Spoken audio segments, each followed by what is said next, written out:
રાજ્યમાં ગેરકાયદેસર દબાણો પર દાદાનું બુલડોઝર ફરી રહ્યું છે અને ગીર સોમનાથના ઇતિહાસમાં સૌથી મોટી કાર્યવાહી અત્યારે આ જે ગેરકાયદેસર દબાણો છે તેને લઈને વહીવટી તંત્ર કરી રહ્યું છે। નમસ્કાર, આપ જોઈ રહ્યા છો હોટલાઇન ન્યૂઝ। 50 જેસીબી છે અને 70 થી વધારે ટ્રેક્ટરો છે, 1500 આસપાસ પોલીસનો બંદોબસ્ત છે, 3 એસપી અધિકારી છે, 50 થી વધુ પીઆઈ પીએસઆઈ અને ઉચ્ચ પોલીસ અધિકારીઓની હાજરીમાં રાત્રિના સમયથી ગીર સોમનાથમાં જે ગેરકાયદેસર દબાણ હતું તે તોડવાની કામગીરી ચાલી રહી છે।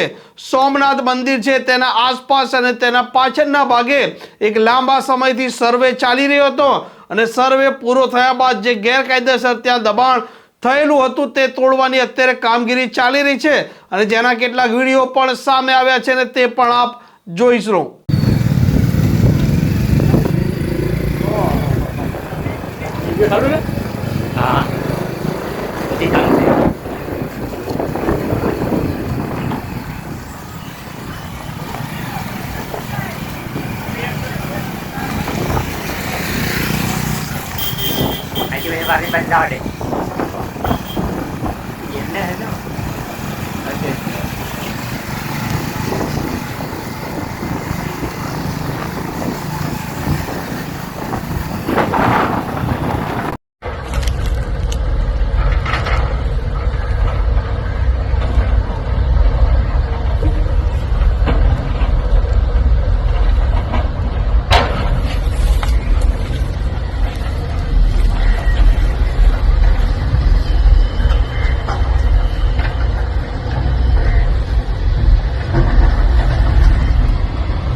આગેવાનો को बिठा दिए भाई।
આમ રાજ્યમાં હવે જ્યાં અલગ અલગ જગ્યાએ ગેરકાયદેસર દબાણો થઈ રહ્યા છે ત્યાં રાજ્યની સરકાર છે ત્યાં દબાણો દૂર કરી રહી છે। ગઈકાલે પણ અદાણી પોર્ટ છે તેના આસપાસ જે ગેરકાયદેસર દબાણો હતા તે પણ તોડવામાં આવ્યા હતા અને ગીર સોમનાથમાં પણ એક લાંબા સમયથી ત્યાં ગેરકાયદેસર દબાણો છે તેના વિવાદ પણ ચાલતા હતા અને ત્યાં પણ આ દબાણો તોડવામાં આવ્યા છે। જે સમયે આ દબાણો તોડતા હતા તે સમયે ત્યાંના સ્થાનિક લોકો આવ્યા હતા તેમનો વિરોધ નોંધાવવા અને 70 વ્યક્તિને પોલીસે રાઉન્ડ અપ કર્યા છે તેવા પણ સમાચાર સામે આવી રહ્યા છે। આ પ્રકારના સમાચાર જોવા માટે અને જો આ ચેનલને હજી સુધી આપે સબસ્ક્રાઇબ ન કરી હોય તો અવશ્ય સબસ્ક્રાઇબ કરી દેજો અને હોટલાઇન જોતા રહો। નમસ્કાર।